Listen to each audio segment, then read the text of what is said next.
Y se dice que la sistemática jurídica es una disciplina de carácter nomográfica, cuyo objetivo estriba en exponer de manera ordenada y coherente las disposiciones consuetudinarias, jurisprudenciales y legales que integran cada sistema jurídico. Al indicar que la parte teórica de la sistemática de la jurisprudencia técnica, que se denomina sistemática jurídica, es una disciplina nomográfica, quiere decir que contiene sus propios principios, que contiene sus propios postulados y sus propios conocimientos de carácter doctrinario. Estos principios, postulados y conocimientos doctrinarios nos sirven y nos ilustran como objetivo para estudiar en una forma ordenada y coherente disposiciones consuetudinarias, es decir, aquellas que se fundamentan en la costumbre, jurisprudenciales que se fundamentan en la doctrina científica y legales en la correcta aplicación de la norma jurídica de cada sistema jurídico a casos concretos. En este sentido, el problema principal de estudio de la sistemática jurídica estriba en ubicar simple y sencillamente qué ramas pertenecen al derecho público y qué ramas van a pertenecer al derecho privado.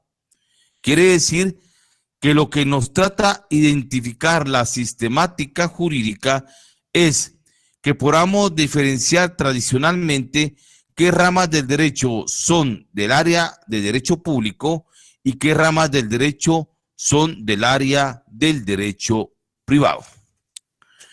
En este aspecto, la sistemática jurídica, para explicar este dilema entre ubicar derecho público y el derecho privado, ha dado como resultado el origen de diversas teorías que nos ubican estas ramas del derecho público y el derecho privado. Y estas teorías parten de la teorías de básicas positivistas. Estas teorías positivistas que analizan la sistemática jurídica, unas son de carácter objetivo y otras son teorías de carácter subjetivo. Las teorías de carácter objetivo que estudia la sistemática jurídica van a basarse en detectar la utilidad que tiene el derecho tanto para el Estado como para los particulares, para poder ubicar el derecho entre el orden público y el derecho dentro del orden privado. Y dentro de estas teorías positivas objetivas encontramos varias, como son la teoría romana o del interés en juego, la teoría del ius cogens o del ius dispositivum, la teoría de lo patrimonial y la teoría de la forma de la protección. De estas teorías objetivas, la que vamos a hacer más énfasis por su importancia es analizar la teoría romana o del interés en juego, porque esta explica todo el contenido de las demás teorías, como del ius cogens o dispositivum, de la teoría de lo patrimonial y teoría de la forma de la protección. Voy a explicar las otras teorías para después basarme en la teoría romana o del interés en juego. La teoría del ius cogens y del ius dispositivum, que es de corte de naturaleza del derecho romano, nos indica que donde el derecho se fundamenta en el principio de la voluntad de las partes, donde el derecho se fundamenta en autonomía de la voluntad de las mismas, el derecho es de carácter privado. A contrario sensu, donde el derecho tiene una intervención colectiva dentro de un conglomerado social, donde va a estar y donde va a intervenir el Estado, el derecho va a ser de carácter público. Ahora bien, la teoría de lo patrimonial nos indica que el patrimonio es un derecho de carácter privado, pero que al final el derecho que priva en su interés de protección y de tutela jurídica es por parte del Estado. Por lo tanto, todo el derecho debe de ser de carácter público. Y por último, la teoría de la protección nos indica que el Estado debe garantizar todo el sistema de bienes particulares y de la sociedad dentro de la clasificación del derecho público y dentro de lo que debe clasificarse como derecho privado. Explicando ya estas teorías, entremos a analizar la teoría más importante de todas estas, que es la teoría romana o la teoría del interés en juego, que como indico, abarca todos los postulados de las teorías antes citadas. Y analicemos esta teoría del interés en juego, también denominada teoría romana. Recordemos que la teoría del interés en juego es de corte positivista objetivo y también es llamada por otros autores como teoría clásica del interés en juego, y como he indicado y manifestado, es originaria del derecho romano. Quienes defienden y afirman esta teoría indican que las normas jurídicas regulan relaciones jurídicas, las cuales son intrínsecamente tuteladas por el derecho, y que esta tutela de los derechos va a depender de los intereses que son propios de analizar del derecho. Quiere decir que el interés que va a analizar el derecho como tutela jurídica dentro de las relaciones jurídicas entre las personas y el Estado, así va a ser la forma en que el derecho se va a aplicar, con base al interés de cada una de las partes. Y esto es lo que va a ser su diferencia. Y concluye esta teoría del interés en juego o romano. Si el interés es de carácter colectivo o es de carácter general para toda la sociedad, el derecho es público. Por el contrario, si el interés es individual y regula relaciones particulares, estaremos frente al derecho privado. La crítica que se efectúa sobre esta teoría romana o del interés en juego es que es muy difícil poder determinar cuándo una norma jurídica protege intereses colectivos y cuándo una norma jurídica va a proteger intereses de carácter individuales, lo que dejaría a la ubicación de las mismas dentro del área del derecho público o dentro del área del derecho privado a criterio de quien haga el análisis conforme a su clase política, conforme a la clase social que pertenece y conforme a los intereses que defiende, y no le daría uniformidad al tratamiento del problema. Visto esto con ejemplos claros y sencillos, si el interés es analizado por gente de poder político y económico o aquellos que tienen los medios de producción básicos y elementales como el capital, para ellos desearían que todo el derecho fuera de carácter privado y que el Estado únicamente fuera un intermediario de esas relaciones particulares. A contrario sensu, si el que analiza el derecho es del conglomerado social o de la colectividad, pues su interés en defensa del gremio de la colectividad, de toda la sociedad, desearía que el derecho fuera de carácter público, que el derecho interviniera totalmente en todas las relaciones sociales en beneficio de la sociedad. Y con este ejemplo es que se explica esta crítica que se le hace a la teoría del interés en juego o teoría romana. La segunda teoría de corte positivista que analiza la sistemática jurídica es la teoría subjetiva y se fundamenta en la teoría del sujeto. Esta teoría subjetiva también de corte positivista indica que las relaciones deben estar plenamente establecidas dentro de las relaciones jurídicas en que interviene tanto el Estado como las personas. Si las relaciones se dan dentro de los particulares, el derecho debe ser de carácter privado. Y si las relaciones se dan en el ejercicio de la intervención directa del Estado, en el ius imperium de la ley, en que el Estado interviene en su poder hacia los demás, el derecho debe ser de carácter público.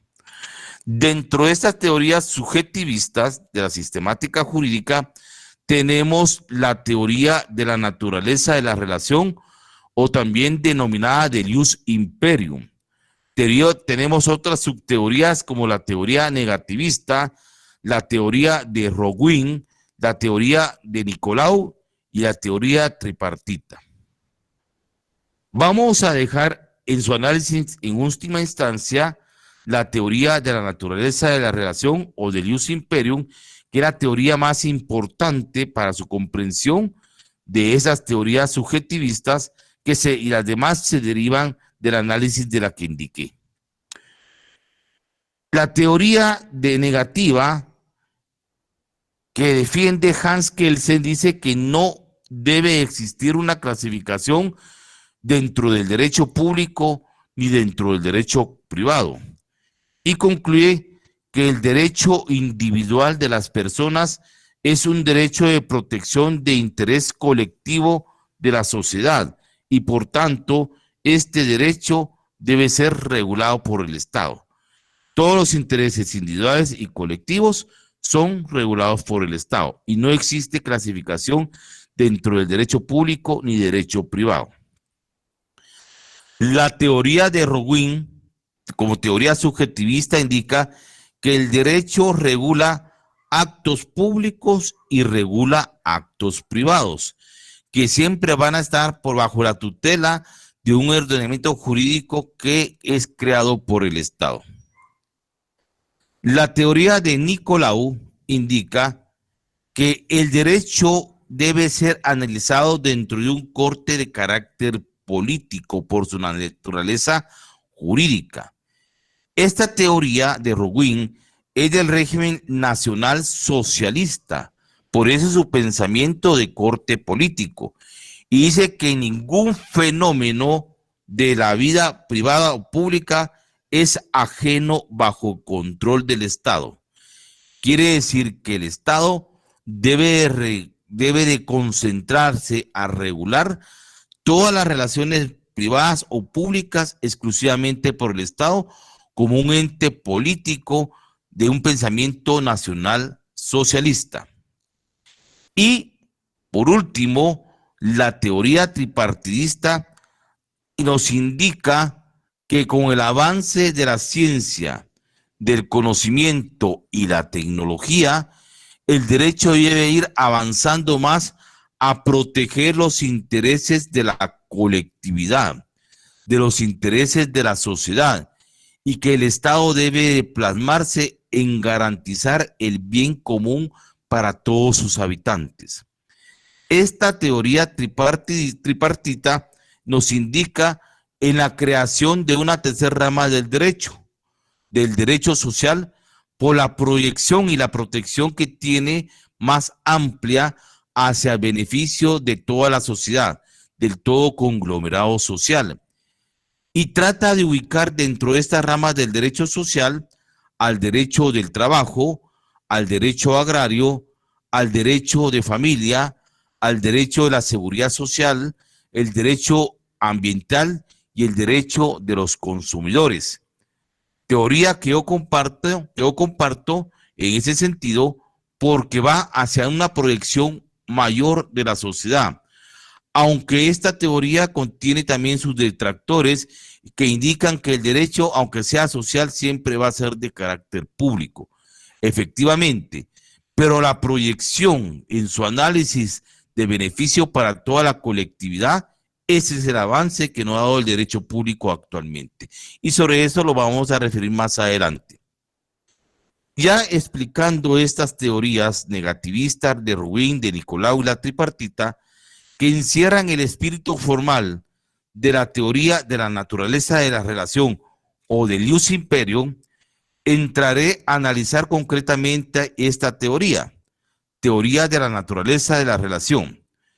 Recordemos nuevamente que esta teoría es positivista de corte subjetivo y parte del criterio diferenciativo entre la naturaleza de la relación que se entabla con las personas. Indica de la forma siguiente. Primero, si el Estado, indica esta teoría de la naturaleza de la relación, actúa en su calidad de ente soberano, imponiendo su poder político, imponiendo el ius imperium, el imperio de la ley hacia todo el conglomerado social, la relación que se coordina es de subordinación o supraordinación. Y cuando el Estado impone su voluntad en el ejercicio del imperio de la ley ante toda la sociedad, que se da esa relación, reitero, de subordinación o supraordinación, el derecho es de carácter público. Y por el contrario, indica, cuando los sujetos participantes de la relación jurídica es entre particulares y se encuentran los mismos en un plano de igualdad, la relación jurídica que se da es de coordinación, porque se da entre particulares bajo un plano de igualdad. Por lo tanto, el derecho es de carácter privado. Analizando estas dos importantes teorías, que son las que se basan en síntesis, el espíritu y la naturaleza jurídica de la sistemática jurídica, que concentran las dos teorías de la teoría del interés en juego o romana y la teoría de la naturaleza de la relación o del ius imperium. De estas dos teorías surge una tercera teoría en importancia, que es lo que hemos denominado como teoría ecléctica, que es la unión o conciliación de dos o más teorías. A eso significa la palabra ecléctica, unión o conciliación de dos o más teorías.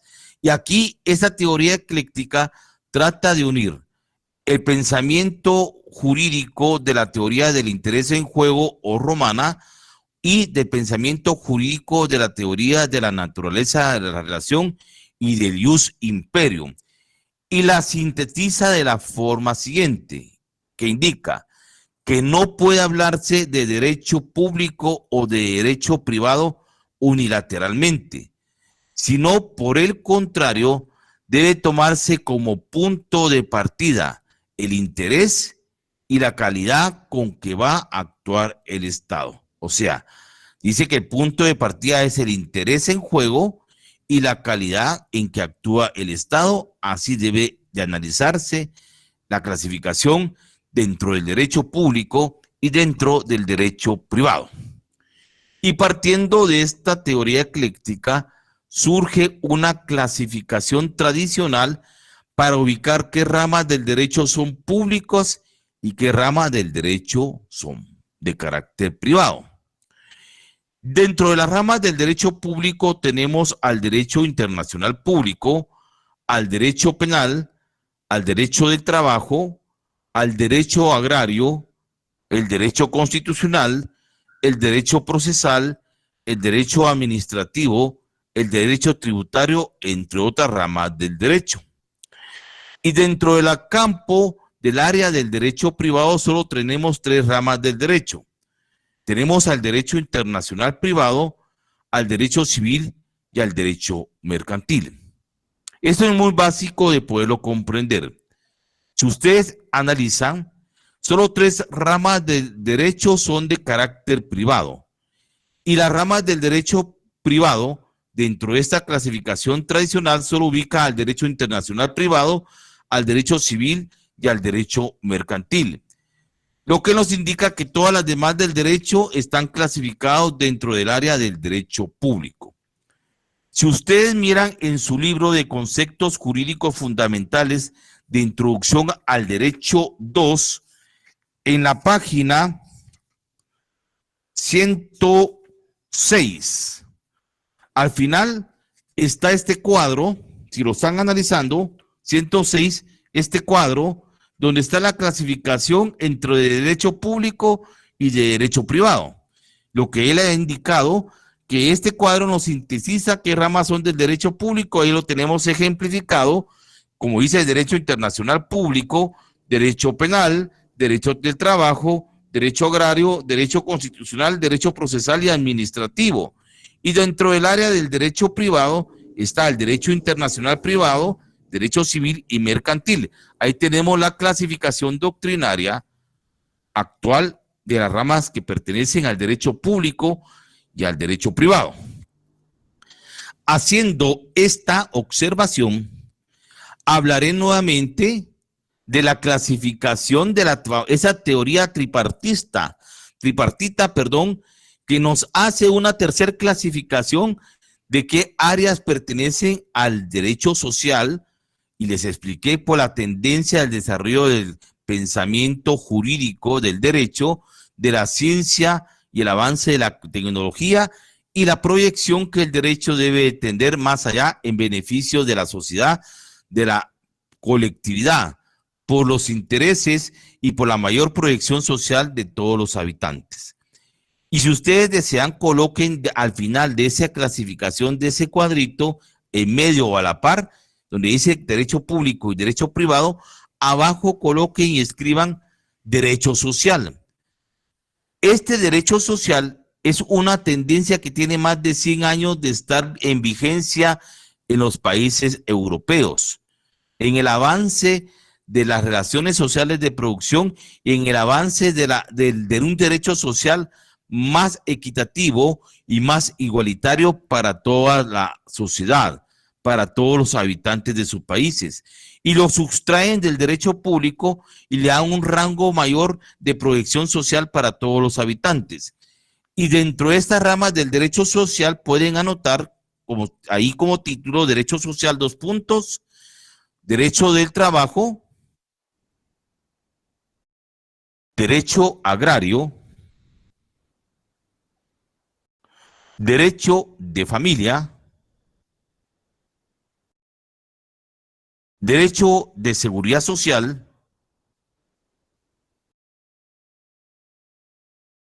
derecho ambiental y derecho a los consumidores, que es la nueva tendencia de una nueva clasificación, de una tercera clasificación de las áreas del derecho social. Y con este punto terminamos el tema, jóvenes, relacionados a la jurisprudencia técnica. Y hasta este mismo son los temas a evaluar para su segundo examen parcial. Recordemos que dentro de esta segunda unidad se explicaron en diferentes clases virtuales los temas siguientes: derecho subjetivo, deber jurídico, relación jurídica, sanción y coacción, derecho de petición, derecho de acción, pretensión, proceso y jurisprudencia técnica, que son los temas que se van a evaluar en su segundo examen parcial, cuya calendarización se proyectará para el mes de octubre. Entonces se ha concluido y analizado correctamente todos los temas para que ustedes tengan el tiempo necesario de poder estudiar y repasar los mismos con su respectivo laboratorio y su libro de derecho de estudio básico y fundamental. Adicionalmente, en el transcurso de lo que queda esta semana o a más tardar lunes, yo les haré llegar un material de apoyo adicional, repito, sobre los temas de la segunda unidad, de los que ya cité e indiqué, con un laboratorio adicional para que ustedes tengan más elementos de estudio y de retroalimentación para que lo contesten, tengan una guía básica para analizar y comprender y prepararse para su examen. Este laboratorio que se remite no tienen que subir a ningún tipo de plataforma y no tiene ponderación. Su función es de carácter pedagógica para que ustedes tengan una guía básica de retroalimentación de los puntos de los cuales se van a evaluar para la segunda unidad. Y recuérdense que esta segunda unidad, la zona que se va a estar entablando y dando, que ustedes van a tener opción, es de 40 puntos, para que se preparen fuertemente para ese segundo parcial y garanticen una sanción positiva para ustedes dentro del mismo. Entonces, después de esta explicación, vamos a pasar a la fase de preguntas y dudas, como de costumbre, y están en el derecho y uso de su palabra. Para Andrea Muñoz, si no aparece su nombre público en Classroom, tiene que comunicarse a Control Académico. Ellos son los únicos que pueden ingresar su dato a la plataforma. Son los únicos que tienen acceso directo a manejar esta plataforma institucional de Classroom. Tiene que comunicarse con Control Académico de la facultad. Bien, muy buenas tardes, Luis Fernando, lo escucho. Buenas tardes, licenciado. Para confirmar, usted mencionaba que la teoría ecléctica sería la unión de dos o más teorías, entonces podría ser la positiva, la negativa, la de Ruy, Nicolai o tripartita. No, le digo, esa teoría ecléctica únicamente analiza las dos teorías más importantes. La teoría objetiva positivista de la teoría romana del interés en juego y teoría subjetiva positivista de la naturaleza de la relación o del ius imperium, porque las otras son subteorías que se desprenden de cada una de estas teorías. Entonces, como todas estas dos teorías encierran todo el pensamiento de lo que les expliqué. Entonces, para su análisis y su comprensión, las dos teorías más importantes de la sistemática jurídica son, dentro de la teoría objetiva, la teoría del interés en juego o teoría romana. Y dentro de la teoría subjetiva, la teoría de la naturaleza de la relación o del ius imperio. Esas son las dos teorías más importantes de la sistemática jurídica. Muy bien, licenciado. Y disculpe, yo sé que tal vez este tema ya pasó, pero fíjese que yo no logré comprender muy bien la diferencia entre el derecho de acción y el de petición. Volví a ver la clase. Lo que me confundía un poco era cuando alguien hacía uso de su derecho, pero ya se trasladaba a un tribunal, porque como en el derecho de petición menciona entre las características su organización jurisdiccional, pero al ir a un tribunal se convertía en derecho de acción. Esa parte me confundió bastante. Ya. Cuando usted acude a un tribunal, a un órgano jurisdiccional, para solicitar que se aplique la norma jurídica a un caso concreto, con el objetivo que se aclare una situación jurídica que le afecta a sus derechos subjetivos, o más bien que se exija el cumplimiento de una tercera persona o de varias personas de sus obligaciones jurídicas, usted está ejerciendo ante los tribunales el derecho de acción. Es un término técnico jurídico con el cual se ejemplifica el derecho de petición de acudir a los órganos jurisdiccionales. Solo que el derecho de petición, cuando se acuden a los órganos jurisdiccionales, recibe el nombre técnico de derecho de acción, aunque su fondo y su naturaleza jurídica es el derecho de petición, solo que el término técnico jurídico se denomina derecho de acción. Gracias, licenciado. Muy bien. Para Andrea Muñoz, le indico, estoy viendo que usted prácticamente hasta ahorita está viendo sus resultados. Lo que pasa, jóvenes, es que muchos compañeros colocaron mal la sección donde se evaluaron. Por ejemplo, esta es la sección A. pero cuando marcaron el puntito de donde dice secciones, marcaron puntito sección C o D. O sea, las notas, o puede ser M. Las notas del sistema lo refirió a ese puntito donde ustedes marcaron. Es un error que cometieron. Y yo una vez advierto que fueron varios errores que se dieron en esta circunstancia, y en el próximo examen parcial, todo aquel estudiante que no coloque correctamente su nombre, sus apellidos completos, no coloque correctamente su número de carnet o coloque incorrectamente la sección que pertenecen, se le van a bajar, como sanción negativa, se le van a bajar 2 puntos por error cometido. Para que tome nota, para corregir, porque sí fueron bastantes errores en este sentido que nos hicieron trabajar triple para poder ubicar sus resultados.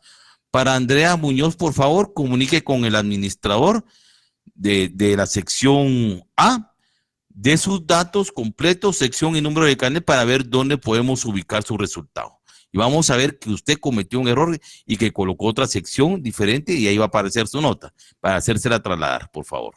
Y en relación a lo que le dije, claro, únicamente lo puede solventar con control académico porque ellos tienen el control absoluto de la plataforma institucional. Muy bien. ¿Alguien más que desee preguntar, jóvenes, con la aclaración que le indicamos a la compañera sobre el tema que estamos hablando en esta jornada? Eric Santos, buenas tardes. Buenas tardes. Solo como sugerencia, a mí me ha pasado, pero yo sí me he dado cuenta que al momento que estoy realizando el examen, yo marco la sección, pero si en ese instante bajo con las flechas, el circulito eso baja, o sea, se cambia de la sección que yo elegí. Entonces, yo lo corregí pues dándole un clic afuera del recuadro de sección para que no siga pasando ese Pero qué problema. raro, Es lo que porque me pasó a mí, ¿verdad? qué raro Que no porque es error en sí, ¿verdad? qué raro porque el sistema es cerrado. Una vez usted coloque el círculo en su sección, ya no se puede cambiar nada. Y es obligatorio. Si no hace usted ese paso, no puede ir al siguiente. Por eso le digo, son errores que cometen las personas. Juan Carlos Martínez, buenas tardes. Buenas tardes, licenciado. Qué placer estar en su clase.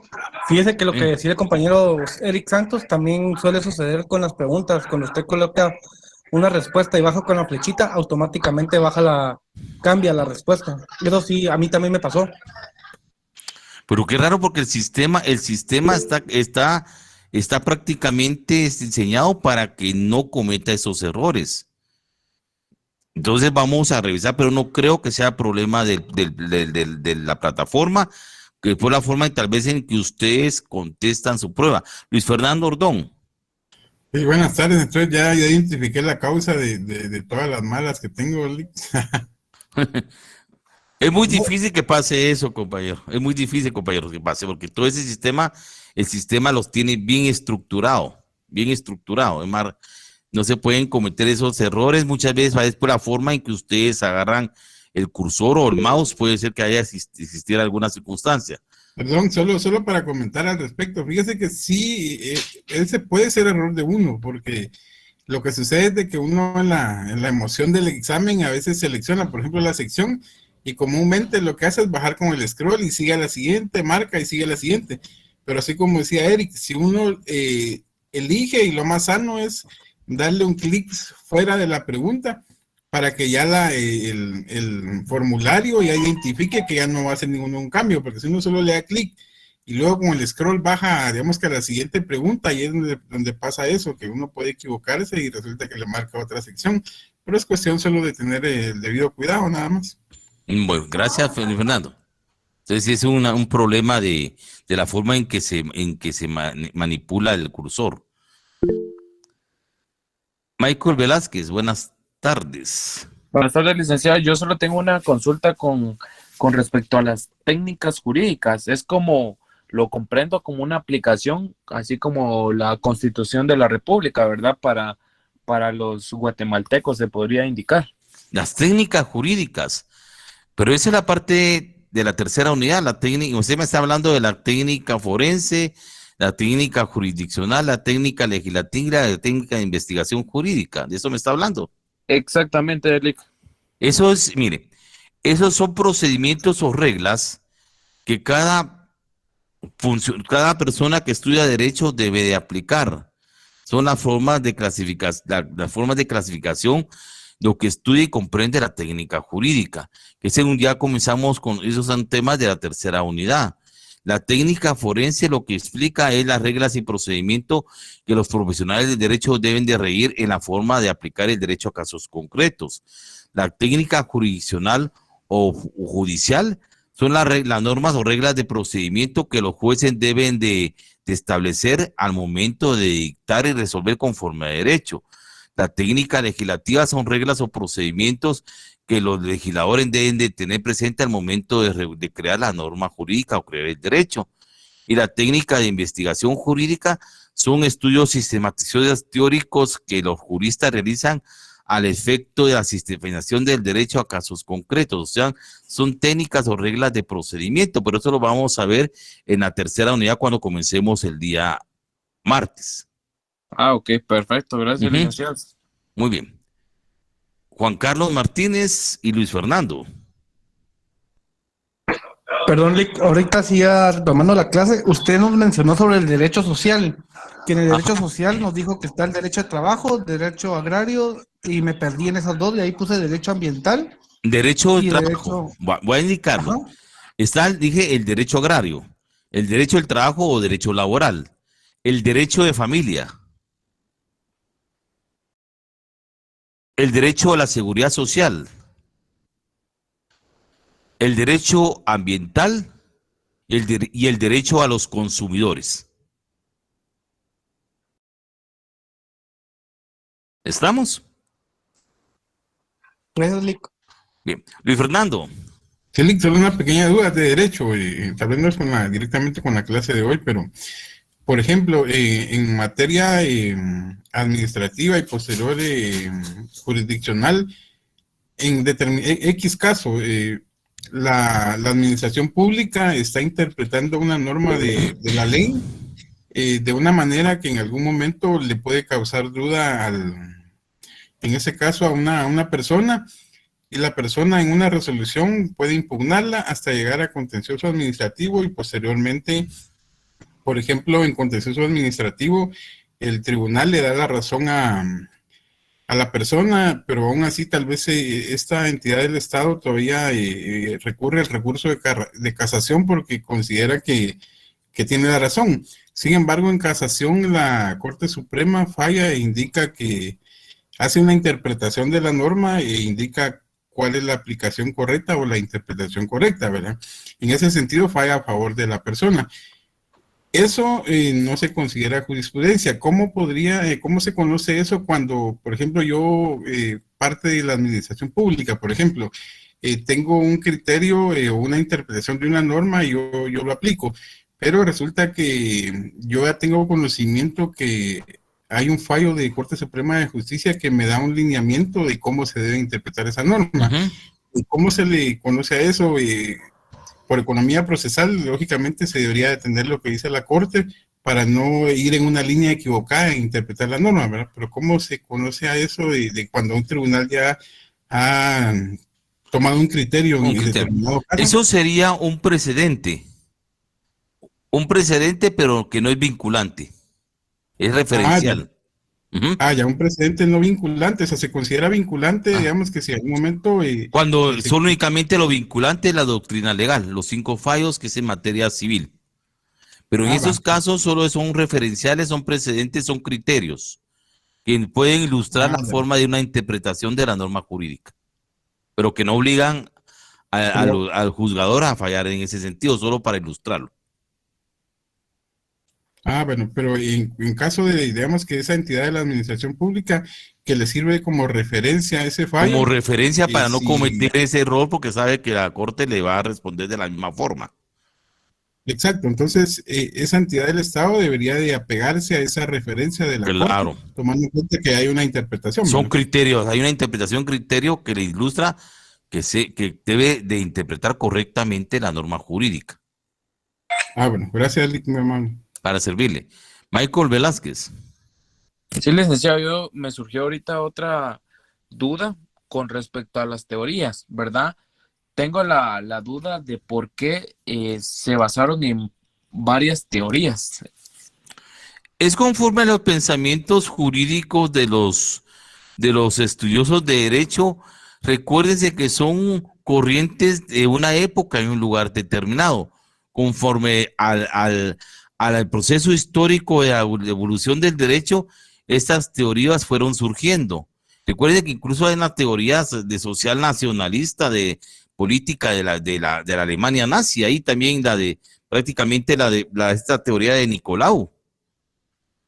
Y sí, es en la época prácticamente de la época del pensamiento de la revolución, de la Segunda Guerra Mundial, mejor dicho. Entonces son corrientes que han pasado conforme ha transcurrido el derecho, por eso están ahí. Pero son subsidiarias de dos corrientes fundamentales, como indiqué. Una de la teoría romana del interés en juego, que es una teoría objetiva positivista, y dos de la teoría subjetivista positivista de la teoría de la naturaleza de la relación. Por eso les indico que las dos teorías básicas importantes para analizar el sentido y el espíritu de la sistemática jurídica es la teoría del interés en juego o romana, y la otra la teoría de la naturaleza de la relación o de ius imperium. Eso es lo que ustedes deben basarse. Las demás es una referencia histórica. Ah, ok, licenciado, sí, porque considero yo que las teorías más importantes serían las positivistas y las negativistas, No, ¿verdad? es que mire, le No. explico, Michael, aquí hay tal vez el pensamiento jurídico de la sistemática jurídica es de corte positivista, o sea, todo su pensamiento es positivista, Ah, pero la sistemática jurídica tiene dos pensamientos positivistas, uno desde el punto de vista objetivo y otro desde el punto de vista subjetivo. Dentro del punto de vista objetivo, la más relevante es la teoría del interés en juego o teoría romana. Y la teoría subjetiva más relevante de la sistemática jurídica es la teoría de la naturaleza de la relación. No sé si me logra comprender. ya, ahí ya le comprendí, Ujú. licenciado. Muchísimas Y las gracias. otras que vienen dentro de esas son subsidiarias de cada una de esas teorías. Ah, ok, sí, ya Ujú. comprendí, por eso van desglosadas, ¿verdad, Ajá, licenciado? sí, van desglosadas, así es, Michael. Gracias. Andrea Muñoz, el nombre, la guía donde está el administrador de cursos, al principio donde está la presentación del curso en WhatsApp, usted hasta arriba ubíquese con su cursor y ahí lo encuentra. Ahí encuentra la información del administrador, hasta arriba, donde está la presentación del curso, del grupo de WhatsApp de la sección A. Ahí se le va a abrir el espacio y le sale ahí la información donde se puede comunicar con el administrador, por favor. Juan Carlos Martínez. Silic, solo por referencia quisiera saber, ¿usted me podría orientar el derecho tributario a dónde pertenece y el derecho aduanal? Son derechos públicos. Dentro de la clasificación tradicional del derecho público. Dentro de la única clasificación del derecho privado, son tres ramas del derecho, Juan Carlos Martínez, y para todos. Dentro del derecho privado únicamente usted va a encontrar al derecho internacional privado, al derecho civil y al derecho mercantil. Todas las demás ramas del derecho son públicas. Porque ahí entraría aduanal y tributario, entonces Ajá, también son en de derecho público. derecho público. Son de derecho público, Juan Gracias, Carlos. Silic. Muy bien.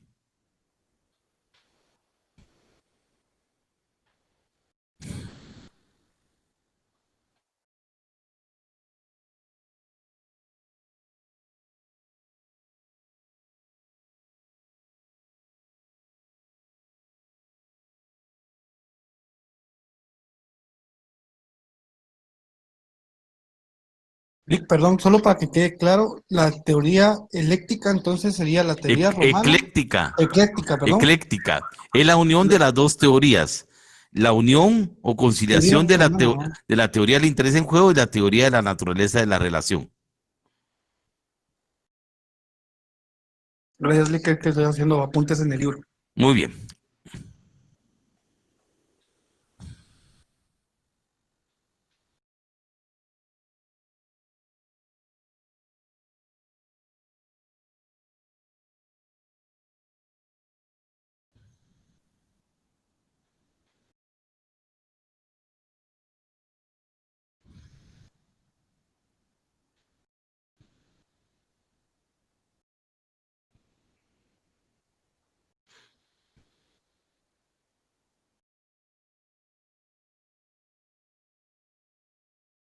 ¿Alguna duda, jóvenes? ¿O ya consideran que está ampliamente discutido el tema de esta jornada? Ustedes me indicarán. Respondamos el cuestionario, Eric, todos juntos. No, eso es para ustedes, parte de su estudio, para que ustedes, si no, no leen bien. Y lo importante es que lean porque eso les va a servir para su formación académica. ¿Algún remedial para nivelar la nota? Los laboratorios que les mando, ahí está toda la información. ¿Alguna Aunque el ponderación? número que... No, sí, yo analicé los resultados y no están, la mayoría están aceptables. Quiere recuperar sus 5 puntos que perdió por estar bajando con la flecha. No, esos son errores, eso ya son errores de cada quien. Eso es para que sepa manejar bien su computadora, su mouse o su cursor. Eso lo tienen que aprender porque son cosas que le van a servir para su formación académica. Sonny Rivera, buenas tardes. Buenas tardes, licenciado. Pues sí, yo recuerdo haber visto la nota de Luis Fernando Ordón. Sacó 30 en su clase, licenciado. Entonces, No, 29, porque me equivoqué en una, pero... Bueno, pero... En el nombre se equivocó. En el nombre, bueno. Pero esta vez no bajé puntos, en la próxima sí voy a bajar puntos.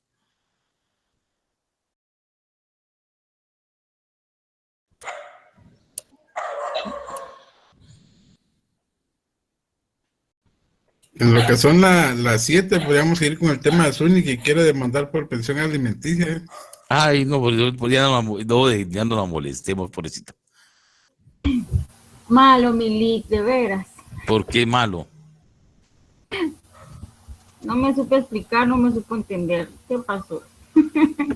Bien, yo sí, después ya le comprendí, pero como lo que pasa, Sony, es de que usted me salía prácticamente con charangas, me decía una cosa y después entonces sí me confundió yo el momento en que yo no sabía cómo responderle, porque me salió con una persona que estaba procesada penal en su derecho de acción, qué es lo que le correspondía a él como condenado, como procesado, su debido proceso, su derecho de defensa, y le respondí conforme usted me fue guiando, pero el fondo, entendí después que era una persona que había incumplido con proporcionar alimentos a sus hijos y que podía hacerse aún estando ya cumpliendo una condena.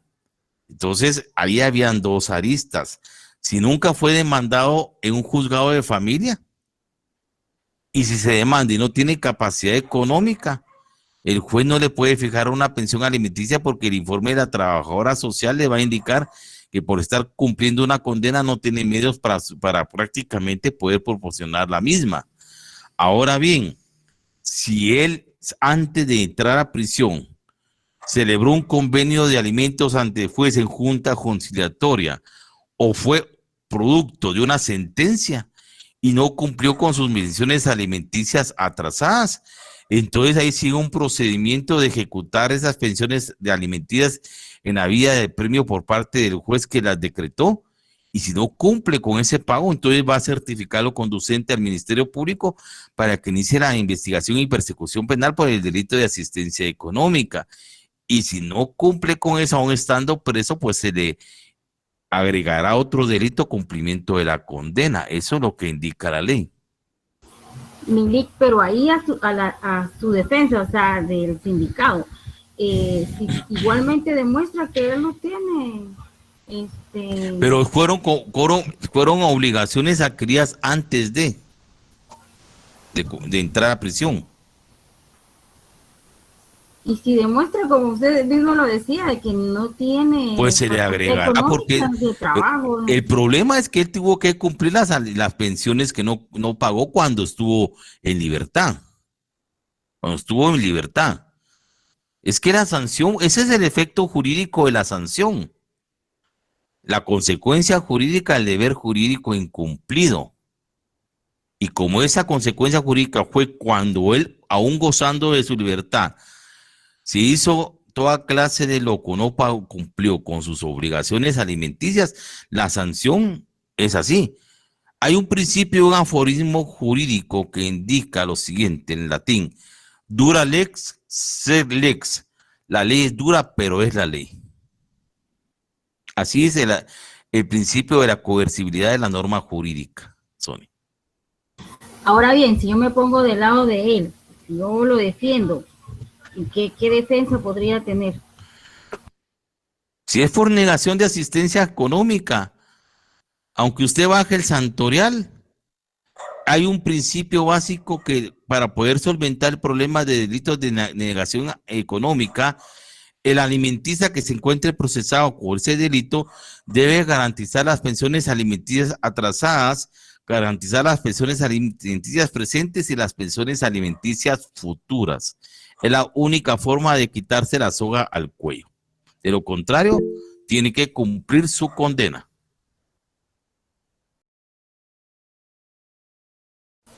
Gracias. Muy bien. James de León. Licenciada, muy buena noche. Solo Buenas noches. una consulta conforme a lo que están hablando de lo que es la pensión alimenticia.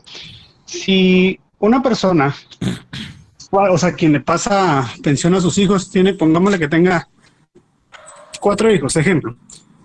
Si los 2 primeros ya son mayores de edad, o sea, cumplen este año la mayoría de edad, él tiene que seguir pasando la misma cantidad a los demás, o sea, se omite las 2 partes de los mayores de edad y se le dan a los menores, o cómo se omite eso. Miren, lo que se hace cuando alimenticias ya cumplen la mayoría de edad, llegan a esa etapa, el que está obligado a proporcionar alimentos tiene que presentarse ante el juez lógicamente con su abogado, a pedir una rebaja o reducción de la pensión alimenticia fijada por el juez, tomando como argumento que el menor que se alimenta ya es mayor de edad y esa obligación se extingue. Y la prueba que se acompaña es certificación de nacimiento. Y el juez emite una resolución donde reduce la pensión alimenticia. Ok, pero, o sea, otra consulta, disculpe. Si la mujer, o sea, si la esposa de este individuo viene y le indica al juez de que la persona está, o sea, que activamente económica, sí puede responder con la misma cantidad por los dos. Que tiene capacidad económica. Por los ¿Sí? 2 menores tendría que pedir otro juicio de aumento de pensión alimenticia a favor de esos menores. Tiene que iniciar otro procedimiento de familia. Y eso sería por el tiempo restante hasta la mayoría de edad. Hasta la mayoría de edad. Siempre y cuando no exista algún tipo de incapacidad. Ok, gracias. Muy bien, James. Luis Fernando. Sí, con 2 cosas. La primera consulta es cómo es que funciona la fianza en procesos judiciales, digamos, cuando a alguien lo sentencian, pero la sentencia es conmutable o se puede cambiar de forma dineraria. ¿Cómo funcionaría? Usted me habla prácticamente de lo que se llama caución económica. Exacto. La caución económica es una garantía que priva para que la persona no vaya a prisión. Y esa la acompaña hasta que se emite una resolución o un fallo. En el caso de cuando los delitos son conmutables, hay que esperar que el fallo esté firme y que pase al juzgado de ejecución. Ya cuando ya queda ejecutada el fallo de esa sentencia de conmuta y haber pagado la conmuta, entonces usted pide a través de un memorial por el abogado que lo asistió la devolución de esa fianza, porque solamente opera como garantía. Es decir que, por ejemplo, alguien comete un delito, pero es de los que son conmutables o en lo que a él lo sentencian, si no merece la prisión preventiva, entonces él paga la fianza para asegurar de que él está apegado al debido proceso y que va a cumplir con todo, para no ir a prisión, ¿verdad? Prisión es una garantía para gozar de una libertad provisional. Y ya cuando se extingue todo eso, la fianza o la caución económica, como usted le llama, lo puede solicitar para que se lo devuelva. A ver, yo he visto, en películas, no conozco mucho acá en Guatemala, pero tuve la oportunidad de ver como por lo menos 2 películas estadounidenses donde hay ciertas, no sé si son oficinas como de afianzadoras, algo así, que se encargan de ellos de emitir una fianza por las personas, pero si esta persona falla, digamos que se cambia de estado, ellos como que lo andan siguiendo para que no se les escape, algo así, no sé cómo funciona, ¿verdad? Pero está relacionado al a que ellos le prestan esa fianza o seguro de caución a la persona ante el tribunal, pero ellos tienen como que estar al pendiente de que no se les vaya a fugar o algo así. Exactamente, son procedimientos. Ajá. En caso de Guatemala, eso tiene que estar bajo una garantía. Pero ¿cómo se llaman esas oficinas, digamos? Porque aquí creo, no sé si en Guatemala hay, sí hay afianzadoras, pero oficinas como esas, porque... No, solo las afianzadoras que están legalmente reconocidas por la Superintendencia de Bancos. Bueno, gracias. A servirle. Juan Carlos Martínez y Luis Fernando Chacón.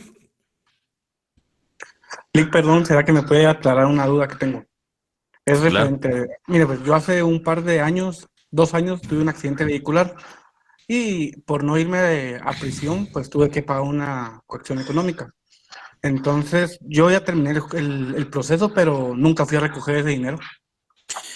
Con su abogado que lo asistió, solicite mediante un memorial la devolución del dinero al juzgado que emitió esa caución económica. Ok, gracias, Lick. Muy bien, Luis Fernando. Licenciado, con el caso que mencionaban de la caución económica, ahora, ¿qué ocurre si al final la persona es declarada culpable en sentencia o privada de libertad? Entonces, ¿se le devuelve siempre o ya no se devuelve? La naturaleza jurídica de la fianza es una garantía para no ir a prisión. Y cuando pasa con una sentencia condenatoria, esa fianza se puede pedir o la caución se pide su devolución. Gracias, licenciado. A servirle. Muy bien. Entonces, jóvenes, concluimos la clase virtual de esta jornada y lo vemos el día martes con ustedes y martes con la tercera unidad y entraremos a analizar ya los puntos a evaluar para su examen final. Feliz descanso y feliz noche. Gracias, Lick. Feliz noche. Buenas noches. Buenas noches, Lick. Buenas noches. Buenas noches. Buenas noches, Lick. Buenas noches.